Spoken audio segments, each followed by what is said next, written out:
रीना जी को नमस्कार। नमस्कार सर। एक्चुअली विपुल सर और प्रदीप सर, आप दोनों को ही नमस्ते। नमस्ते मैम। और मेरी एक्चुअली 3 स्टॉक है जिस पे सवाल है मेरे। पहला आइडिया फोर्ज और काइटेक्स एमआरपीएल। तो आज 2 कर लेते हैं, आइडिया फोर्ज और एमआरपीएल। एक को छोड़ दीजिए, बाद में डिस्कस कर लिया जाएगा। जी सर, जी चलेगा। हाँ। तो सर आइडिया फोर्ज जो है वो मैंने लिया है आपका 458 पे लिया है शायद आपने, जो हमें भेजा है। या राइट 458 पे लिया है मैंने। 143 स्टॉक्स लिए हैं, शेयर्स लिए हैं। और एमआरपीएल मैंने जो लिया है वो आपका अभी क्या प्राइस चल रहा है? 195 के आसपास चल रहा है अभी। आपने किस रेट? तो मैंने वो आपको मैसेज नहीं लिख के भेजा एक्चुअली। चलिए मैं चेक कर लूंगा मैम। अच्छा ये बताइए, होली कैसी रही? होली अच्छी रही आप लोगों की? नहीं, एक्चुअली हमारे घर में थोड़ी इमरजेंसी आ गई थी तो वो होली हम लोग सेलिब्रेट नहीं कर पाए। चलिए कोई बात नहीं मैम। चलिए आपका सवाल डिस्कस कर लेते हैं। और रीना जी का सवाल पहले हम लेंगे आइडिया फोर्ज पे। सर आइडिया फोर्ज 458 पे मैम ने लिया है, उसी के आसपास 7-8 रुपए नीचे ज़रूर है। लेकिन मतलब ये पूरा पैक जो है वो जो है आज अच्छा प्रदर्शन करता हुआ, हालांकि आइडिया नहीं अच्छा कर रहा है, 2.25% नीचे ज़रूर है।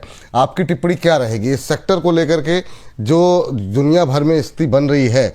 क्या यहाँ पर अभी सकारात्मक रुख रखना चाहिए और क्या डिफेंस में ये इनका चुनाव सही है या कहीं और शिफ्ट हो जाए? विपुल जी देखिए, मैं समझता हूं कि एक बार ना उनको ये समझना चाहिए कि ये आइडिया फोर्स बेसिकली ड्रोन में के ऊपर इनका महारथी है, ड्रोन रिलेटेड काम करता है डिफेंस में। एंड हमने जब इंडिया पाकिस्तान वॉर हुआ था उस टाइम पे भी आइडिया फोर्स ने 2-3 दिन तक 20-20% का अपर सर्किट भी लगाया था, तो एक तरफा रैली चला था। अब आज से 2 दिन पहले ही हमने देखा एक दिन में 15-12% भी चला है। क्या होता है, हमने over the time idea force के साथ बेसिकली इसका कैरेक्टर हमने ऐसा देखा है कि कुछ भी वॉर सिचुएशंस होता है 12-15% चलता है, लेकिन ओवर द टाइम फिर से प्रॉफिट बुकिंग आ जाता है हायर टाइम फ्रेम से।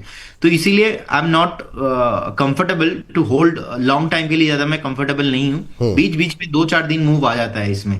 तो मैं समझता हूँ कि अगर आपको शिफ्ट होना है तो there are many other stocks in the defence, आप वहां पे फोकस कीजिए, जो कि हम आगे ऑब्वियसली जब आप डिफेंस कवर करेंगे उसमें डिस्कशन भी करेंगे। और सेकंड जो आपने स्टॉक बताया था एमआरपीएल पे मैं 240 एंड अबव एक टारगेट देख पा रहा हूं, उससे पहले ज्यादा कुछ बड़ा रेजिस्टेंस नहीं है।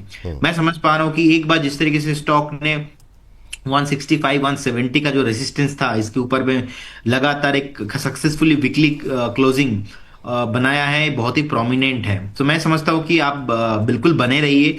240-245 तक आपको ये मूव कैरी फॉरवर्ड होते हुए दिखाई देंगे, लेकिन मुझे आपका बाइंग पता नहीं है तो इस वजह से मैं 191 सर मिल गया, वो 191 पे लिया। 191, तो आप यहाँ पे ज्यादा दूर नहीं 182 में एक स्टॉप लॉस मेंटेन कीजिए। मतलब नुकसान होने पे आपको ऑलमोस्ट 10 रुपीज, ऑलमोस्ट 11 रुपीज ही नुकसान होगा, और मुनाफा मिलने पे आपको करेंट जोन से भी 55-50 पॉइंट का एक आप मोमेंटम करेंट जोन से अभी भी पॉसिबल है। तो एमआरपीएल आप होल्ड करके जाइए, और आइडिया फोर्स 2-1 दिन आप रखिए देखिए, लेकिन आई डोंट थिंक कि इसमें ज्यादा मूव आएगा। फिर से अगर कुछ भी वॉर सिचुएशन होता है तो इसमें फिर से तुरंत मूव आएगा, लेकिन ये मूव टिकता नहीं, तो इसीलिए जो टिकता नहीं उसके साथ मैं रहना नहीं चाहता।